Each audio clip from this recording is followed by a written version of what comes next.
Good morning. I'm hoping that you are watching this to review this material for the quiz. I am taking this from the end of chapter 12 review, but I made my own pictures for this review, so it wouldn't be exactly like your quiz, but we're going to go over a few things, okay, just so that you understand what you've been doing all last week. And I know you haven't had me as a teacher, so we're going to go over this, okay? In the actual quiz, it actually says use proper notation to name each colored set of points in the diagram. So I really tried to go over this and in color. Okay. If we were to name this pink item, we would name it a ray, and it would be named ray AB. Okay. If we were to name this red item, I know it looks kind of brown, we would be naming it just point H. There's no point, it's just the letter. Okay. If we were to be naming the black colored set, so that is this right here, this is an angle, and we would name it from either the top or this bottom one. You could name it C, D, E, or you could name it the other way, E, D, C. All right. You have to go in order from here over to the corner to the top, or vice versa. Okay. You cannot start in the middle. Now, I could name that angle D, but I would prefer y'all to stick with these because it tells me exactly. Because if I was to have another line going out here and it would extend this way, I would not know by just this one letter that you were referring to this angle right here or this angle right here. So we need to be very specific on the three letters. All right. If I was to name the green set right over here, I would name that with a line, and this would be FG. It wouldn't matter the order of the letters. You could flip them around. That would just be fine. If I was to name the set that's purple, okay, notice the set that's purple does not have an extension off the C or the E. All right, so it stops. So this is a line segment, and therefore the symbol above it stops just like that. All right, I believe I got all the colors that I wanted for that section. So we're going to go down to the next section. Number 5 and 6 in the chapter 12 review that's going to be on your quiz. It says draw angles having the following measure and classify each according to its angle measure. On 5, oops, I probably should do this down here.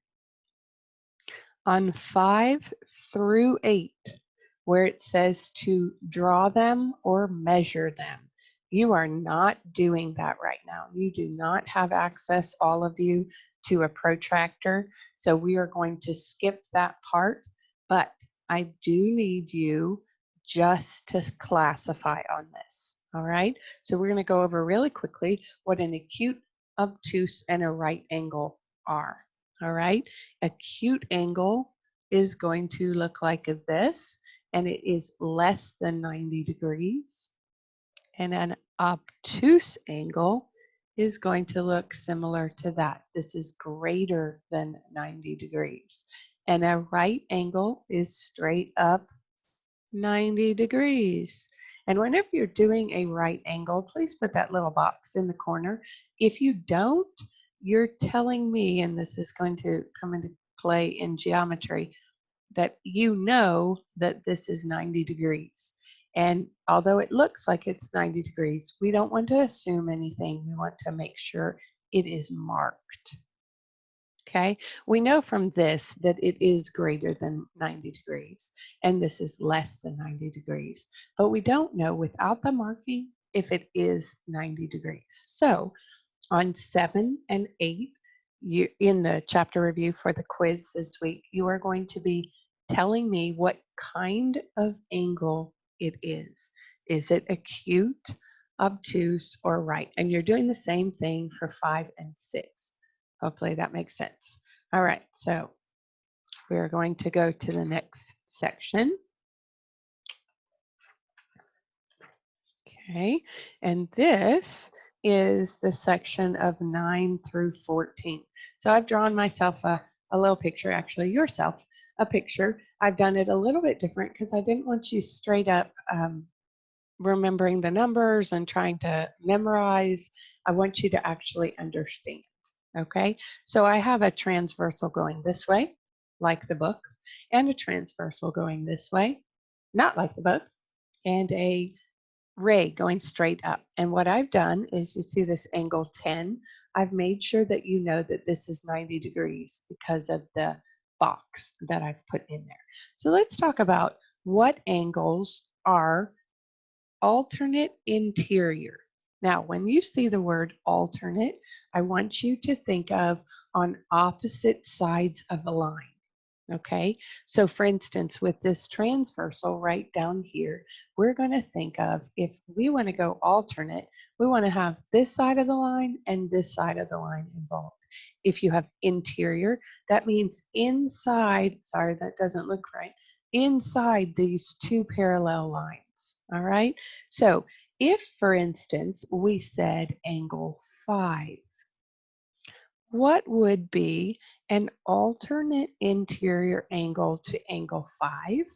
Well, it's kind of a weird one because I've labeled this angle 17 and angle 10. So this would actually have to be, this is not a very good example. You would have to add these two angles together to say that this angle is an alternate interior. So let's come over here and let's talk about what alternate interior angles would be. Angle 7, okay, and hopefully you're answering this in your mind or out loud. Angle 12, this would be alternate interior angles. All right, so let's take a look at alternate exterior angles. And we're going to look at this one also.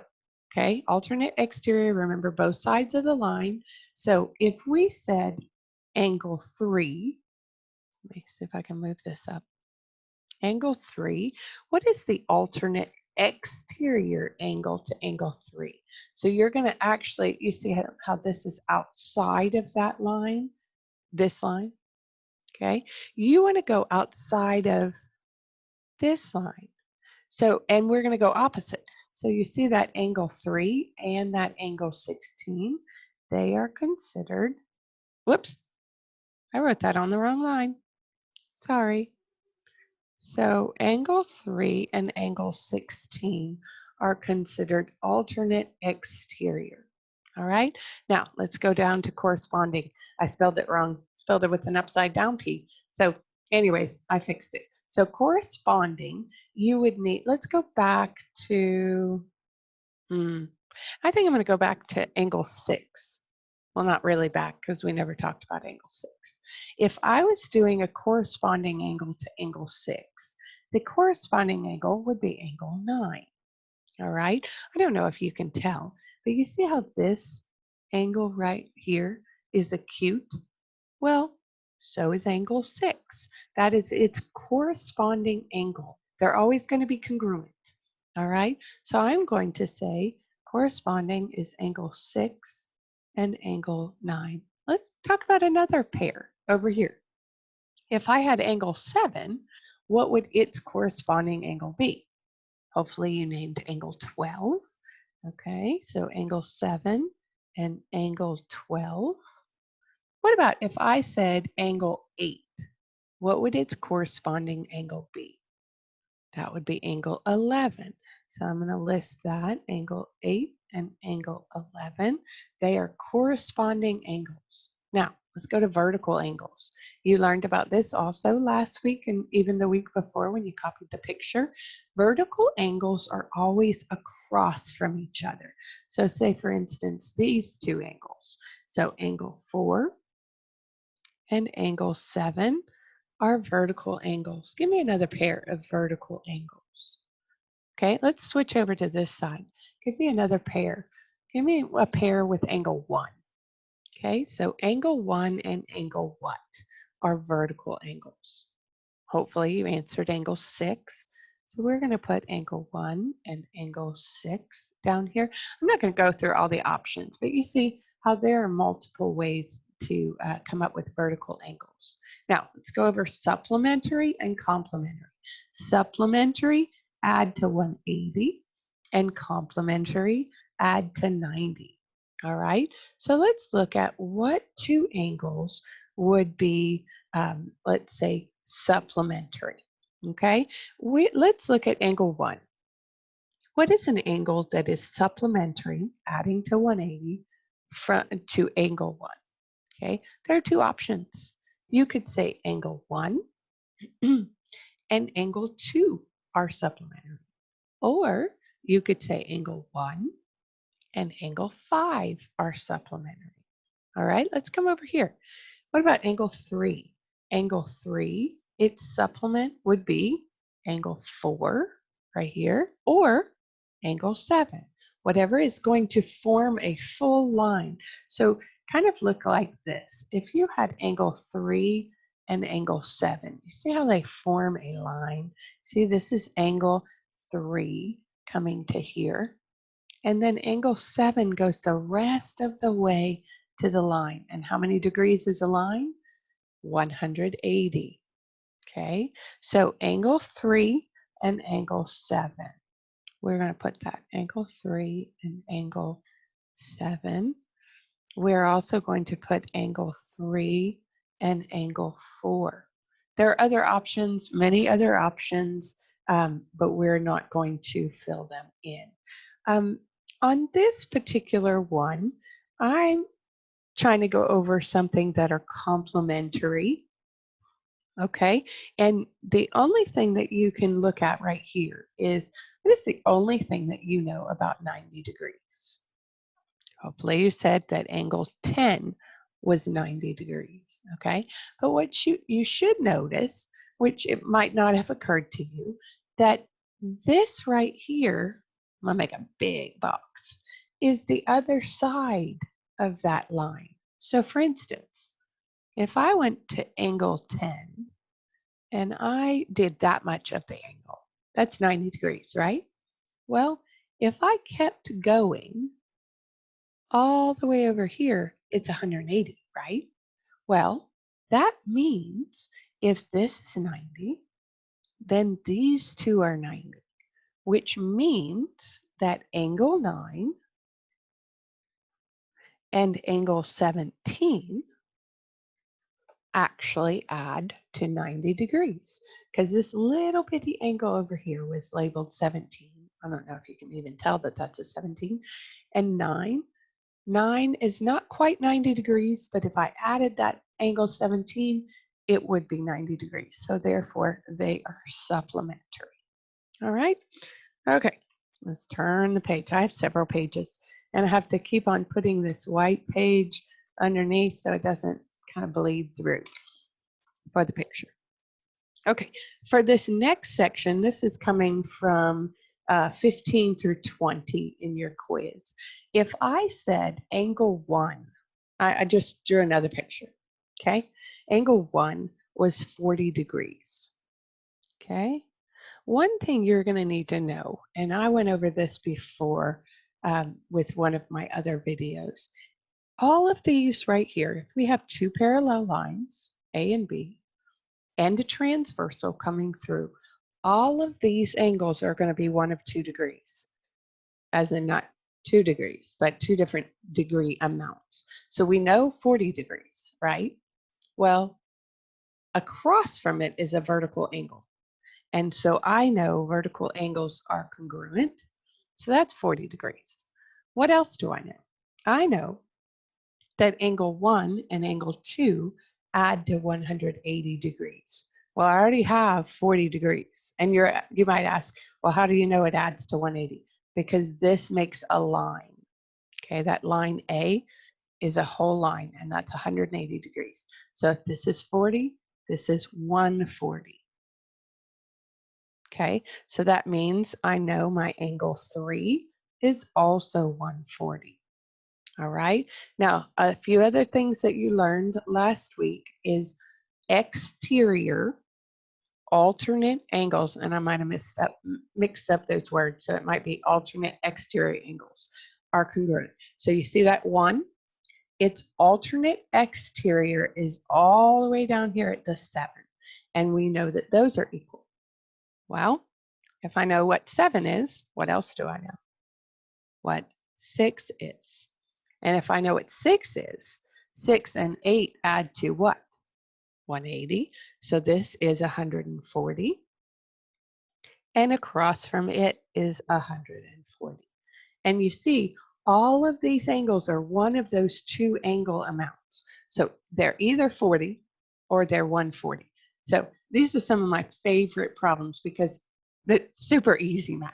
All right, so let's go to the next section where it's talking about classifying following triangles according to the measure of their angles and the lengths of their side.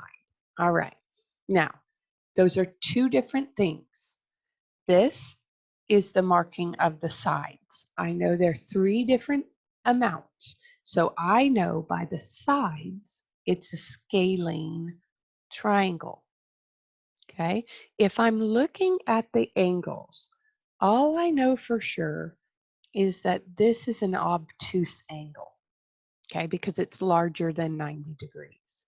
So I would say this is a scalene obtuse triangle, okay? Now, if we move on to another one. Now, these are not the same ones as in your book, they're similar. So if I have three of the same measures, so there's one line on each, this is going to be an equilateral triangle. But I also know from the angles, now I will say, I disagree with the book on this because it doesn't mark it. This right here should have a mark in the corner for me to assume that it is a right angle. But we're going to say on number 22, you can actually write in your book, shh, don't tell anybody, in pencil, the little right box. Okay, it's on the left corner. You're going to be drawing that into your book. And we can therefore classify this as a equilateral right triangle. Okay, let's go to the next one.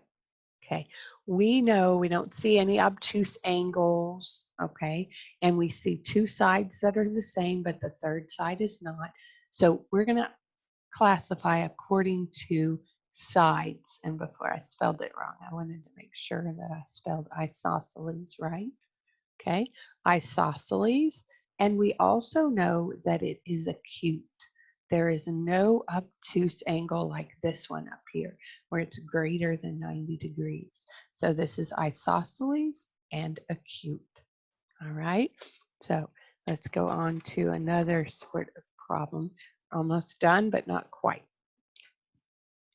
Okay, now in this next section, we didn't really get to talk a lot about this, so I really want to cover this well. Okay, these are quadrilaterals. Quadrilaterals are four-sided figure, four sides.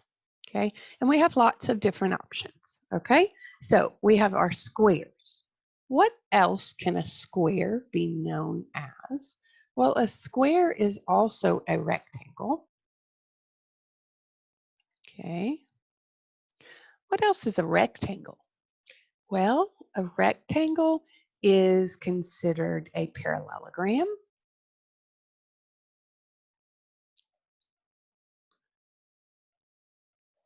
Okay. And what else is a parallelogram? Well, a parallelogram has two opposite sides that are parallel. We know it has four sides, so we know we can say it's a quadrilateral.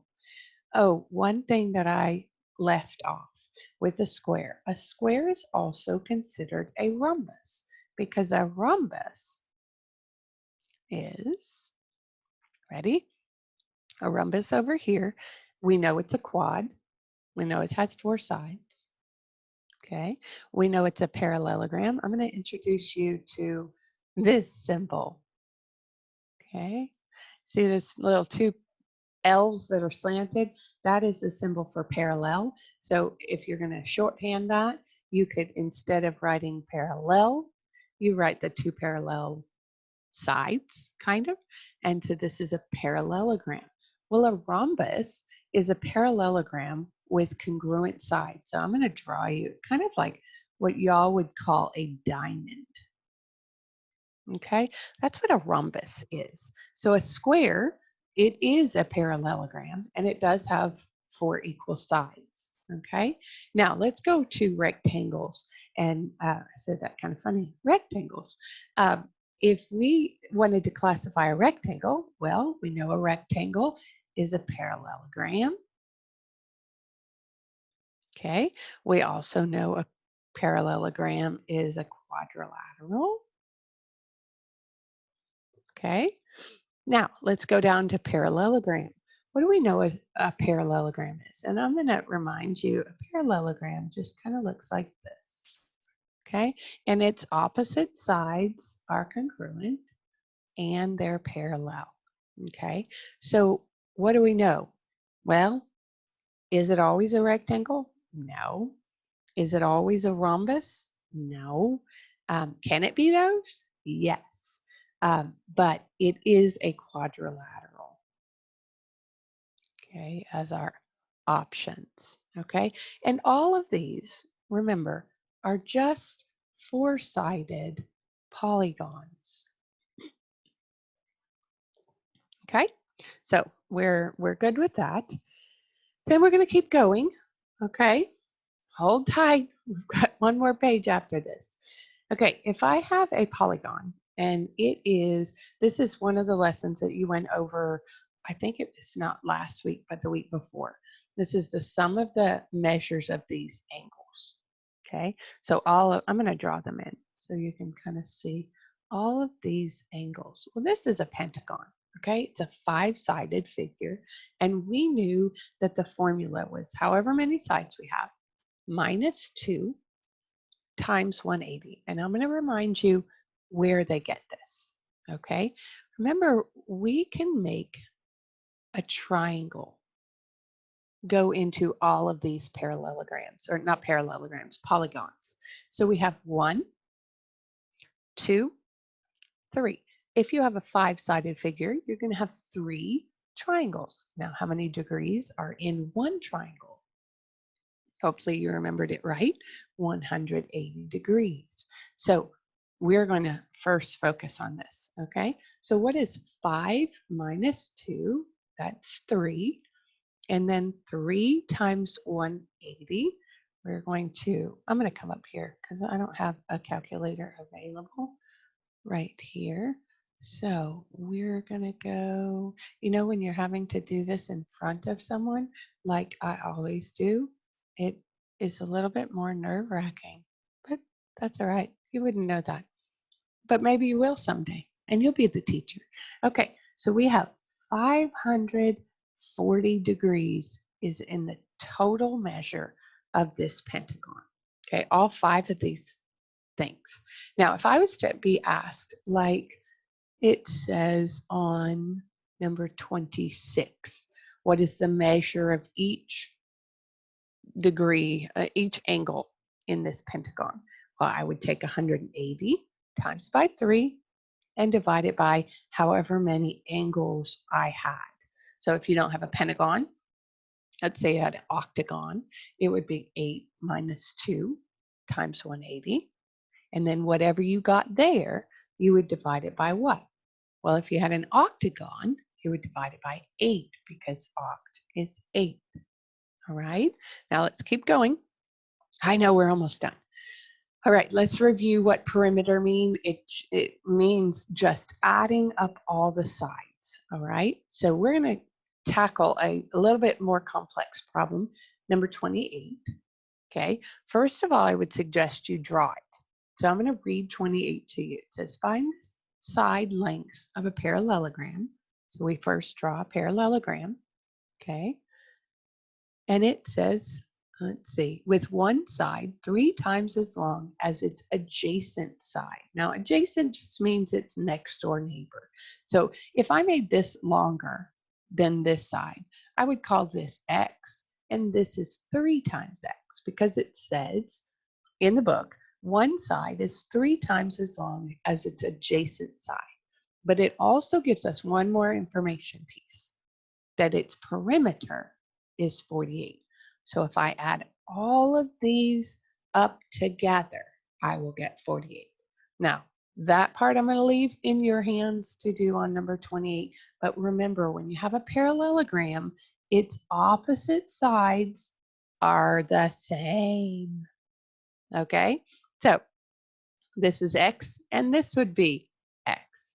This is 3X, and this would be 3X. So when you're adding up all of your X's and 3X's, you'd have 4 different sides. They're not going to be different amounts because 2 of them are going to be the same, and the other 2 are going to be the same. So we add them up to 48, and this is where your pre-algebra gets involved, and you solve for X. And also remember, it says find the side length. So not only are you solving for X, you're also solving for 3X.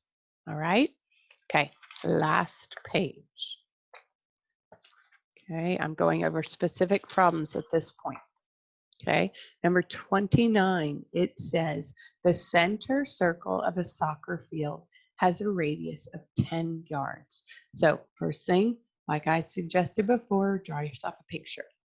Okay, and then label it, and then solve it. And in this case, it is asking you on 29 to find the distance around the center circle. And remember, we call distance circumference. So you will have to remember, what is that formula for circumference? You can use your book. This is an open book, open notes quiz. I'm not going to worry about you not having that as an availability. So use your book. All right. Number 30. Now, number 30 has a little bit of one of those confusing pieces of extra information. All right. It reads, in the Chicago area, a larger 16-inch softball is often used instead of the usual 12-inch softball. Determine the diameter of a Chicago softball if its circumference is 5 pi. Now, one of the things that you're going to have to remember is this is not the diameter, nor is it the radius. That's just what it's called. Okay. And that it has something to do with the measurement, but we're not dealing with the diameter of this softball. Okay. So right here, we have 5 pi, which they give us, okay, equals C, which is circumference, equals pi times diameter. That was one of the formulas that you have in your notes. So you are going to have to solve for what D is. Now, I'm going to help you by setting it up a little bit easier than I have it written here. Pi D is equal to, 5 pi is equal to pi D. Now, you're going to be solving for what is D.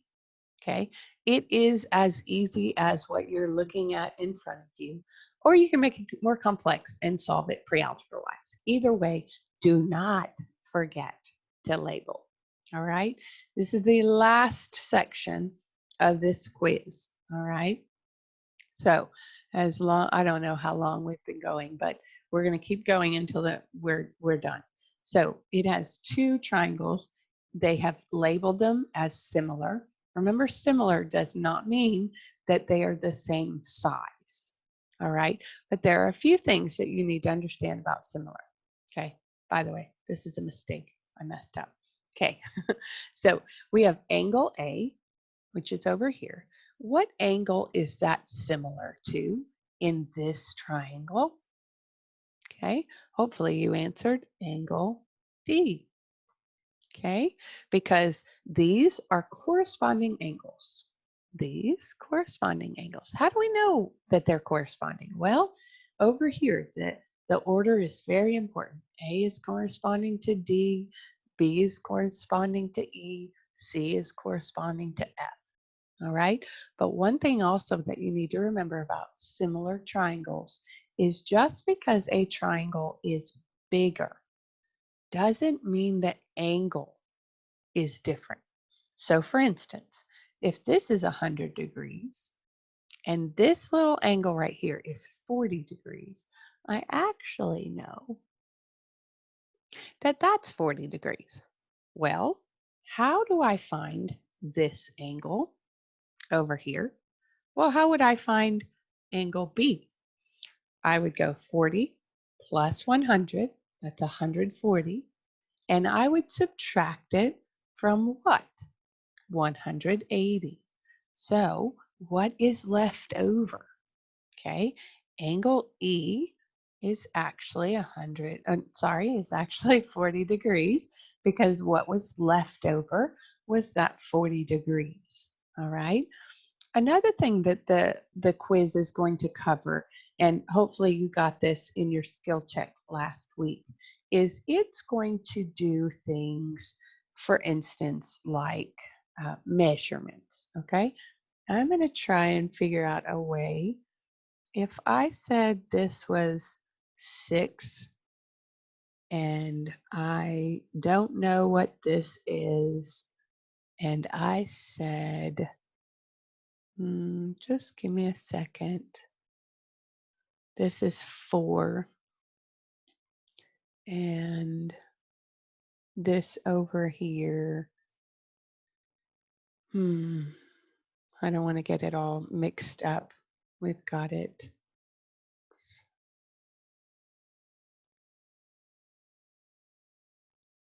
I'm still here. I'm just trying to think so that you're not mixed up.